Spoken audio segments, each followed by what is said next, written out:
também era pobre e pôs-me a pedir. Tinha 9 anos quando eu comecei a pedir.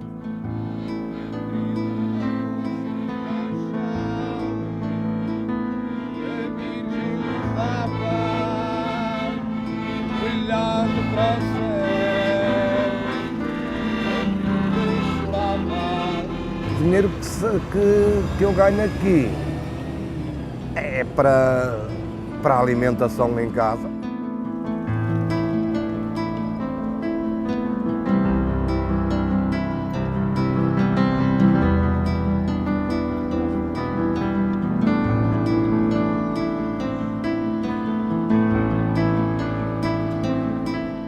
Se não andasse na mendicidade, eu não sei como é que seria. Por detrás das mãos que pedem nas ruas, há rostos, há histórias de vida, há nomes. Olga, José, Álvaro e Artur. Não tenho coragem para ir ter com as pessoas e dizer-lhe, olha, arranje uns troquinhos ou qualquer coisa assim. Eu não tenho coragem para isso, por isso eu toco flauta. Artur Coutinho nasceu em Montalegre, mas há 16 anos que toca flauta nas ruas de Braga para conseguir sustentar-se. Todos os dias acorda às 7 da manhã.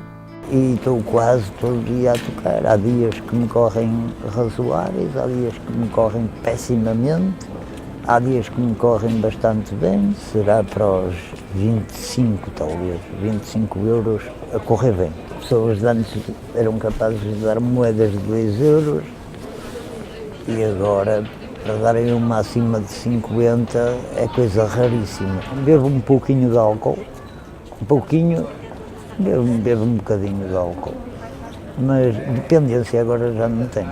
Já tive bastante durante muitos anos, bastantes anos. Já dormi muitas noites na rua. Nem tenho conta já não tenho conta. Isso, chego a ter dias aqui de trabalhar 12 horas sempre a tocar. A decisão de pedir fez Artur colocar em causa a própria dignidade.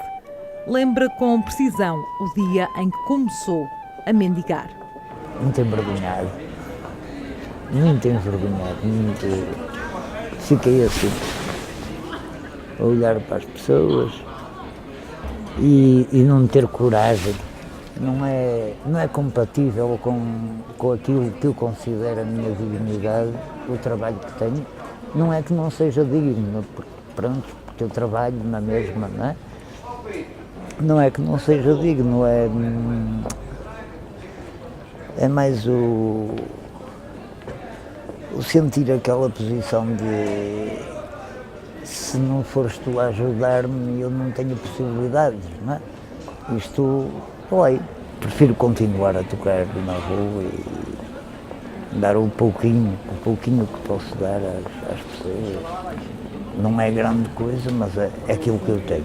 Não tenho mais nada que possa dar às pessoas. Eu não encontrei a miséria tão grave como agora, não é? Mas já na altura havia muita miséria. E eu fazia parte também, não é? Eu não sou diferente dos outros. Uma miséria partilhada que pode ferir o orgulho de quem decide estender a mão para pedir. A condição de mendigo é multicausal, não é?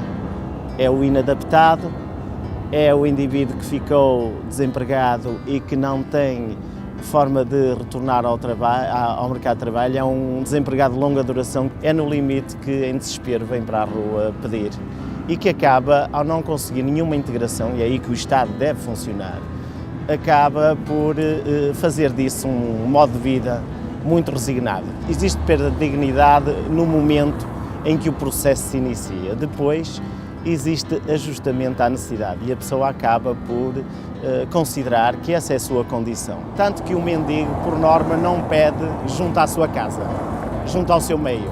Arranja outros locais para os quais se sente, porventura, menos desconfortável. a pobreza parece estar longe de ser erradicada de Portugal e não só. A Organização das Nações Unidas estima que 1.000 milhões de pessoas em todo o mundo vivam na pobreza extrema em 2015. Do mundo para o nosso país, os últimos dados do Eurostat apontam para uma taxa de 24,4% da população em risco de pobreza e exclusão. Contas feitas, 2.600.000 portugueses pobres.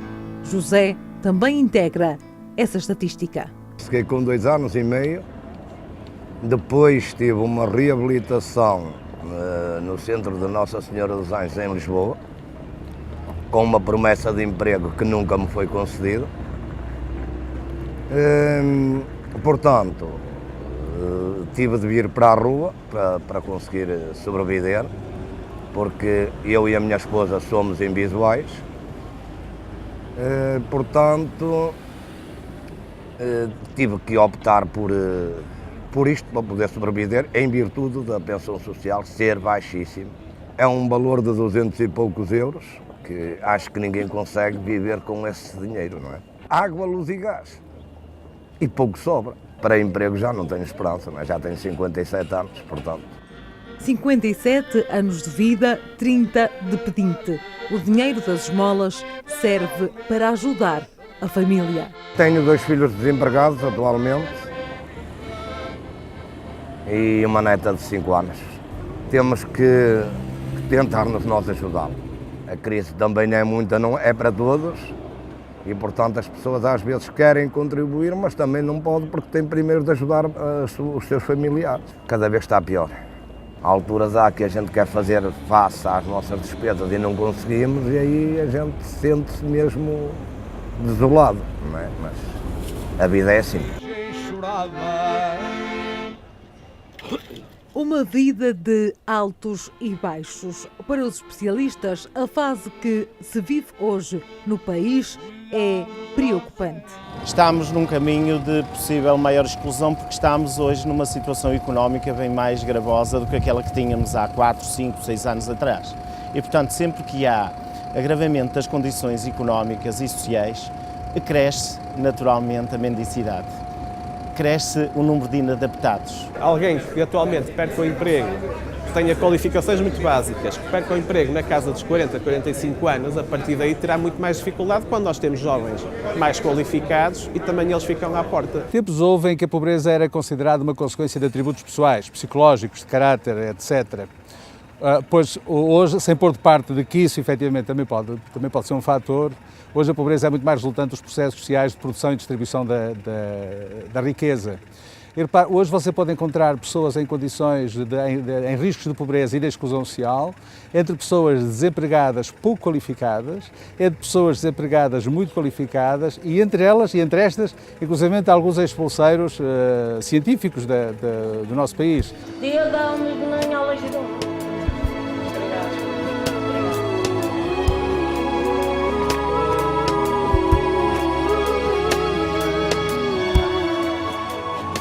Não é o caso de Olga, porque Olga não sabe ler nem escrever. Pede em Lisboa, não tem pernas, tem uma cadeira de rodas e uma lata que desde criança estende a quem passa na rua. A minha família era pobre e eu sempre andei a pedir. A minha mãe pôs-me a pedir e eu pus-me a pedir e habituei-me a pedir. Não tenho ninguém que trabalhe para mim, não tenho ninguém que me ajude, não tenho ninguém. Tiro 10 euros, 5 euros. É conforme, por dia. Sim, não tiro mais. Já lá fui à caixa e disseram que não podia dar nada por causa eu tinha uma pensão de invalidez. E não tenho 2 notas de 50. O dinheiro agora é pouco, mas é o que garante a Olga pagar todas as contas. É muito complicado para a água, para a luz, gás da companhia, renda da casa, água. Pago tudo, não é? Pago tudo. E sou sozinha a revenar uma casa sozinha. Quando chego não tenho dinheiro. Ir à mercearia comprar uma coisa não tenho dinheiro. Quero ir comprar batatas, uma coisa qualquer, não é? E vejo as pessoas, não tenho dinheiro. Chego a casa com pouco dinheiro. Eu peço uma esmola e eles passam aí e dizem assim: vai trabalhar, tens bom corpo. Para que não vais trabalhar? Andas aí a pedir para quem? Para o Chula? Não sei quem, não sei mais. Eu não digo nada, calmo. Meto-me por dentro e não vou responder. Não vale a pena. Eu não posso contar nem com a minha família, nem com as minhas filhas. Tenho que contar comigo. Aquilo que eu sou, gosto de mim. Não preciso de ninguém diga assim. Não empurro o carro, mas eu empurro. Tenho bons braços. Faço tudo e trago o para aqui.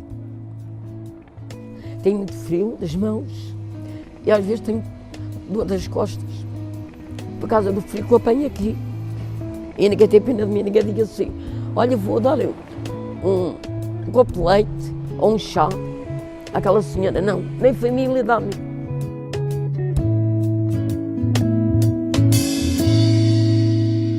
Às vezes, as telhas encobrem muita coisa, então a gente costuma-se a dizer, se não houver para broa, come-se só sopa. Se não houver para sopa, come-se só broa.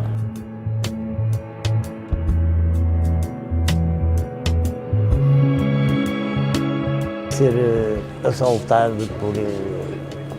por crianças, mas às 20 e às 15, apedrejado, com pilhas, com pedras, com tudo, com tudo.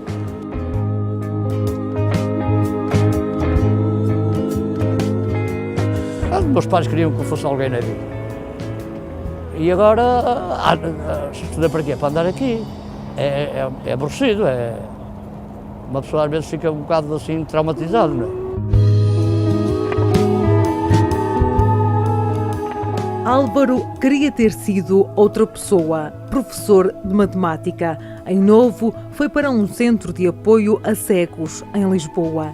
De lá saiu, ainda jovem, com promessas que nunca se cumpriram. Eu saí de lá, prometeram-me emprego para a Ariosa, mas não me cumpriram e eu pronto, e tive que vir aqui, para a rua. Minha mulher não trabalha também, tem atrasos, não trabalha também. Está com 35 euros do rendimento mínimo, mas cortaram-lhe 17, agora só recebe 18. Se uma pessoa não faz aqui alguma coisa na rua, está como é que se diz? Está feito ao bife. A ajuda que eu tenho é a minha pensão social, mas não. E pago 200 euros de renda e só recebo 215. Muito obrigado. Em todo este tempo, tive muitas promessas de emprego, mas nenhuma se cumpriu. A minha mulher chegou a trabalhar ali num dos advogados na Boa Vista. Ela é advogada e ele é doutor juiz. Falou com eles, fui lá ao escritório deles, que me iam arranjar um emprego para telefonista, não para recepcionista, lá para o gabinete deles. Olha, até hoje. Eu se fosse viver de promessas já tinha morrido. Vive de esmolas, pede à porta da Igreja dos Congregados, no Porto. Mas nem todos os dias o copo das moedas se enche. Sai de casa às 5 horas, a igreja só abre às 7. Há dias que corre bem, outros dias, por exemplo, esta semana tem corrido muito mal, às vezes nem faço para almoçar nem nada. Eu começar a família, vou ali à casa de um amigo meu que tem aqui um restaurante e posso ficar a dever e como, senão, nem isso. Há dias. E agora que também cada vez há mais pedintes, infelizmente. Olha, sou eu, é o meu colega. Às vezes depende, às vezes são para aí 5 ou 6 aqui. A senhora vai pela rua fora, só vê rapazes novos, raparigas novas na mendicidade. A senhora imagina o frio que a gente apanha aqui, chuva, vento, senão mar de rosas.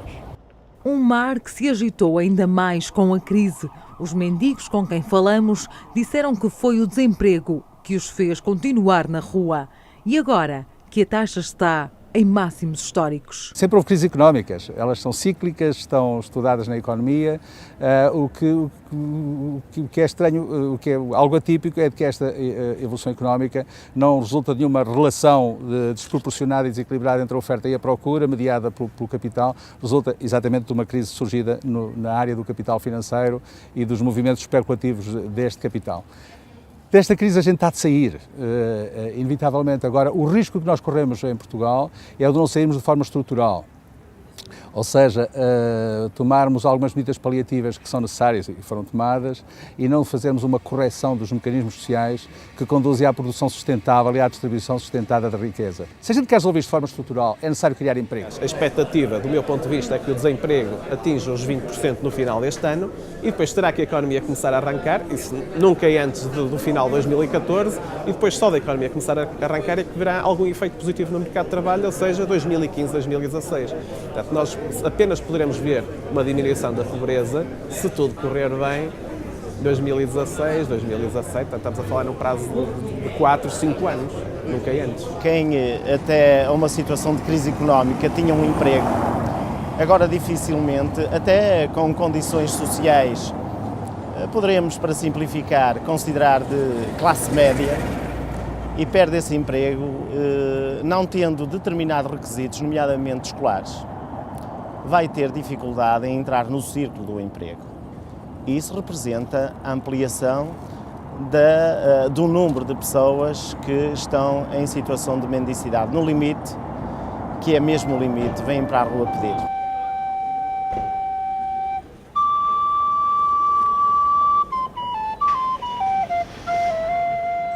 Um limite a que chegam cada vez mais pessoas. Uma realidade que não escapa aos olhos atentos de Artur. Às portas das igrejas chegam-se a juntar aos 7 e aos 8, que se chegam a juntar ali à porta da igreja. As pessoas querem sair, claro, zangam-se. A maior parte são imigrantes, principalmente romanos. Uma mãe que tem, por exemplo, 2 filhos, fica com o filho a pedir à porta de uma igreja e aluga a outra para ficar à porta de outra igreja a pedir também. Mas isto é todos os dias. Muita mais gente vai ter problemas muito graves. Gente que não está habituada, porque nós já sabemos como é que isto está, não é? Já sabemos como é que isto está, mas vai ficar pior. Uma perspectiva que obriga Artur a continuar pela rua nos próximos tempos. As 12 horas que passa por dia no seu canto também lhe trazem algumas amizades, como é o caso da Dona Marília. Isso é verdade. Olha, Artur, é verdade. Até logo. Até logo, Dona Marília. Bem, deixa ver se tem aqui uma moeda já agora, mas não é para beberes, é para comer, Não, é para não. comeres. Tu não comeste na Cruz Vermelha hoje? Comi, É só comeres? comi. Antes de vir, comi. Obrigado. E agasalha tudo frio, está muito frio, sabes? É isso, Estás muito mal. isso não falha. Até logo. Uma palavra amiga que não chega a todos. No Porto, José fala-nos de uma cidade com cada vez mais indigentes. Desde jovens, a pessoas já de considerados da terceira idade. Muito obrigado. Muita gente que não tem outra maneira de viver. E, portanto, ao não ter outra maneira de viver, uns porque ficam desempregados já de uma determinada idade que dificilmente mais conseguirão um emprego. A mudança é fácil, as pessoas não tendo um emprego têm que tentar arranjar uma maneira nova de viver. E então, eu digo assim, é preferível que as pessoas venham para a rua pedir do que andar a roubar ou a fazer outras asneiras, se calhar ainda pior. O nosso governo podia ser mais um pouquinho amigo dos invisuais. Fazia falta, é aquilo que faz falta a toda a gente, empregos que não há. Empregos são poucos, menos ainda para quem tem uma deficiência. Em Lisboa, Olga nunca conseguiu arranjar trabalho. E não tem ninguém que me ajude a dizer assim, vou tirar aquela senhora da rua. Nunca me tiraram, nunca. Gostava de ter uma vida normal. Dizer assim, saio de casa, vou beber um cafezinho e agora vou para casa outra vez. Porque não me falta o dinheiro nem o comer em casa. Graças a Deus, saio de casa, vou beber a bica, vou para casa outra vez. Mas não consigo fazer isso. Eu gosto de fazer as minhas coisas sozinha. Não gosto que ninguém mexa das minhas coisas. Vou do chão, rastros, em cima do banco, faço tudo. Às vezes tenho uma dor de cabeça, às vezes tenho dores da coluna. Onde é que eu vou buscar dinheiro para ir para o hospital? Como é que eu venho? Não é? Uma pessoa não pode estar sempre em casa, não é? Tem que ter força.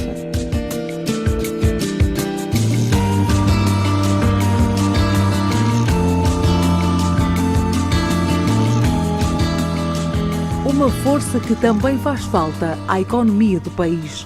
A diferença entre quem tem muito e quem pouco tem é considerável. A desigualdade de rendimentos é cada vez maior.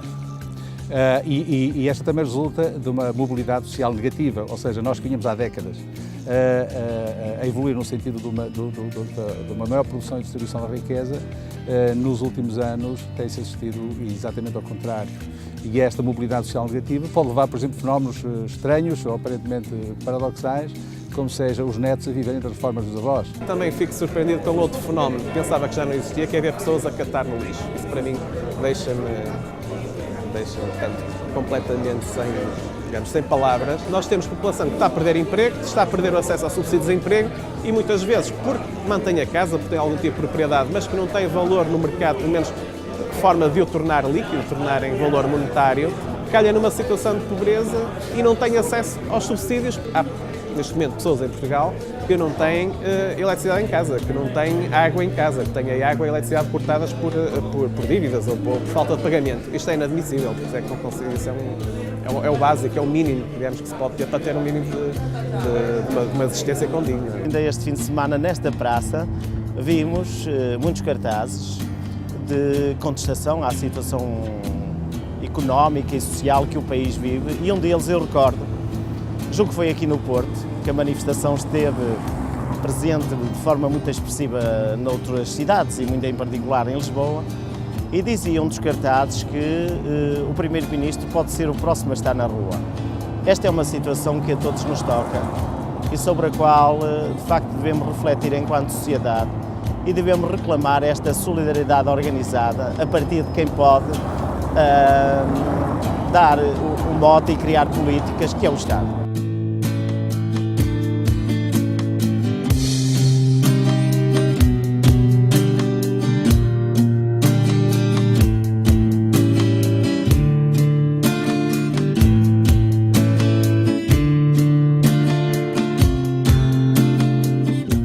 E quando se fala de sonhos, há quem ainda os tenha e quem já se tenha esquecido até de sonhar. Já não tenho planos. A vida satura as pessoas de tal ordem que chega a uma certa altura que os planos deixam de existir.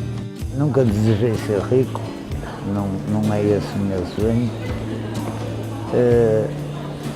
Era alcançar a felicidade. A necessidade de pedir vai ser até eu morrer, até eu não ter... Só se me saísse era melhor, mas eu não jogo. Eu gostava de aprender a ler. Gostava. Eu gostava. Depois, aprender-se a ler, eu gostava de tirar a capa. Tirar um carrinho para mim.